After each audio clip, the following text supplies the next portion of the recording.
சனிக்கிழமை கரூரில் நடந்த நிகழ்வு பெரிய ஒரு இழப்பு. கரூர் மக்களுக்கு தமிழ்நாட்டிலே நடந்த பெரிய ஒரு இழப்பு. 40 பேரை உயிரை எடுத்துள்ளது. இந்த விஜய் அவர்களின் பொதுக்கூட்டத்தில் நடைபெற்ற எதிர்பாராத உயிர் சேதம். நாங்கள் கரூர் மக்கள் இன்னும் அந்த துயர சம்பவத்திலிருந்து மீளவில்லை. இது இனிமேல் இது மாதிரி எந்த விதமான ஒரு துயர சம்பவமும் நடக்கக்கூடாது. அரசியல் பொது மீட்டிங் வெளி ஏரியாவில் போட்டு இந்த உயிர் சேதம் இல்லாமல் தடுக்க வேண்டும் என்று கேட்டுக்கொள்கிறேன். மற்றும் விஜய் அவர்கள் இந்த நிகழ்வுக்கு காரணம் அவர் காலதாமதமாக இந்த பொது மீட்டிங் வந்ததே காரணம். காலை 12 மணிக்கு வருவதாக கூறிவிட்டு அவர் சென்னையில் இருந்தே 9 மணிக்கு தான் கிளம்பியிருக்கார். 9 மணிக்கு கிளம்பி மோகனூர், நாமக்கல் மீட்டிங் முடிச்சுட்டு கரூர் வரும்பொழுது சரியாக இரவு 7 மணிக்கு தான் வருகை புரிந்துள்ளார். அவர் வருவதாக கூறி ரசிகர்களும் பொதுமக்களும் காலை 11 மணியிலிருந்தே கூட தொடங்கிவிட்டார்கள். 11 மணியிலிருந்து இரவு 8 மணி வரை அவர்கள் குடிப்பதற்கு தண்ணீரும் உணவும் இல்லாமல் மிகவும் சிரமத்துக்கு உள்ளாகினார்கள். அவர்கள் வருவதற்கு முன்பாக ஒரு குழந்தை ஒன்று மரத்திலிருந்து மரம் ஒடிந்து விழுந்து கிளை ஒடிந்து விழுந்து கீழே இருந்த குழந்தை ஒன்று இறந்துவிட்டது. அவரை அந்த குழந்தையை எடுப்பதற்காக ஆம்புலன்ஸ் ஒன்று போன் பண்ணி வரவழைக்கப்பட்டது. அந்த ஆம்புலன்ஸில் உள்ளே வரும்பொழுது விஜய் அவர்கள் எதிரே வந்தார். அவர் வரும்பொழுது பின்தொடர்ந்து வந்த ரசிகர்களும் இந்த ஆம்புலன்ஸில் பின் வந்த மக்களும் தள்ளுமுள்ளு ஏற்பட்டுதான் இந்த உயிர் சேதத்திற்கு முக்கிய காரணம். இந்த துயர சம்பவம் இனிமேல் இது மாதிரி நடக்கக்கூடாது. 500 நபர்களுக்கு மேல் காவல்துறை தன் பணியை சிறப்பாக செய்தார்கள். மின்தடை எந்த விதமான ஒரு மின்தடையும் ஏற்படவில்லை. வேலுச்சாமிபுரம், கரூர் பூராமே சிறப்பான முறையில் மின்தடை இல்லாமல் நடைபெற்றது. இங்கு விஜய் அவர்கள் பொதுக்கூட்டத்திற்கு ஏற்பாடு செய்த ஜெனரேட்டரில் அவர் இருந்து வந்த மின்தடை தான். அந்த ஜெனரேட்டரில் ரசிகர்கள் ஏறி உட்கார்ந்து விஜயை பார்க்கும் ஆர்வத்தில் இருந்தபொழுது அந்த ஜெனரேட்டர் ஆனது சாய்ந்து விட்டது. அதிலிருந்து வரும் ஒயர் கட்டாகிவிட்டதால் மின்தடை அவர் பேச்சு சரியான முறையில் எடுக்கவில்லை. அதுதான் காரணம் வழியே வேறொன்றும் மின்தடை ஏற்படவில்லை.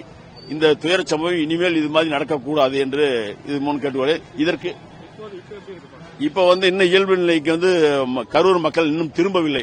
அந்த 40 பேர் இறந்தால் நம்ம குடும்பத்தில் ஒருவர் இழந்தால் எந்த அளவுக்கு சோகமாக இருப்பார்களோ அது மாதிரி கரூர் மக்கள் அனைவரும் இன்னும் துயரத்தில் இருந்து மீளவில்லை. இனிமேல் இது மாதிரி சம்பவம் நடக்காத அளவுக்கு இருக்க வேண்டும். அதற்கு அரசியல்வாதிகள் அனைவரும் ஒத்துழைப்பு கொடுத்து கூட்டம் நடத்துவது நகரப்புறங்களில் இருந்து வெளிப்புறங்களில் கூட்டத்தை நடத்தினால் இந்த மாதிரி ஒரு அசம்பாவிதங்கள் நடக்காமல் இருக்கும். இதற்கு முன்பாக எடப்பாடி அவர்கள் 2 நாளுக்கு முன்பாக எதிர்க்கட்சித் தலைவர் இதே இடத்தில் சிறப்பான ஒரு பொதுக்கூட்டத்தை நடத்தினார். அதற்கும் இந்த அளவிற்கு கும்பல் வந்திருக்கும்.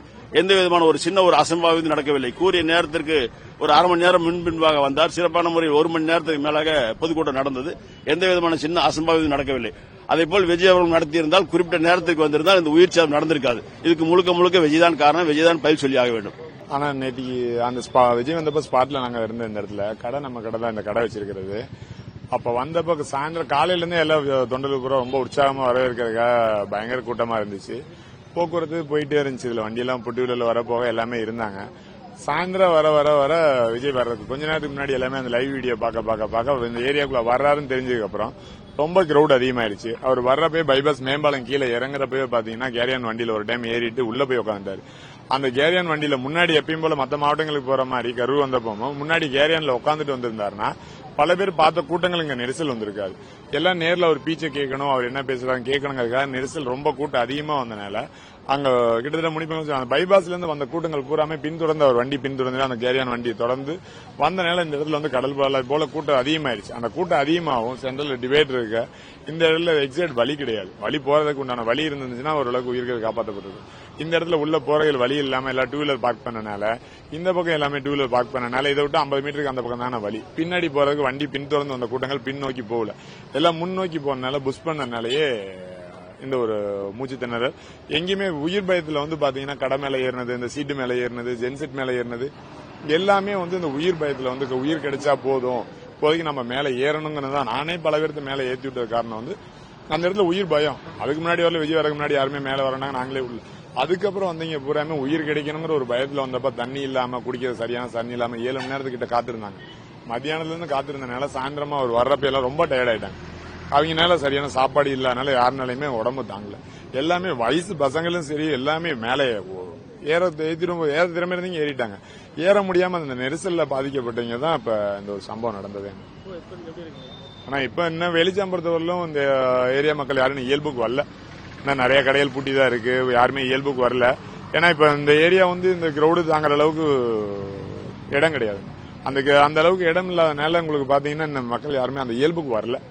இன்னும் எல்லாமே கடைகள் திறக்காம தான் இருக்கு. இன்னும் நம்ம ஏரியால இப்படி ஒரு சம்பவம் நடந்துச்சுங்கனால நல்ல கண்ணில் பார்த்தோம்னா நம்ம நல்லா அது ஏத்துக்கவே முடியாத ஒரு விஷயமா இருக்கு. கை குழந்தைங்க இந்த ஏரியா சேர்ந்தீங்களே 4 பேர், அந்த எனக்கு தெரிஞ்ச பையன் கொடுத்தேன், அந்த அங்கிருந்து கேரியானுக்கு பின்னாடியே தான் வந்தாங்கிறாங்க.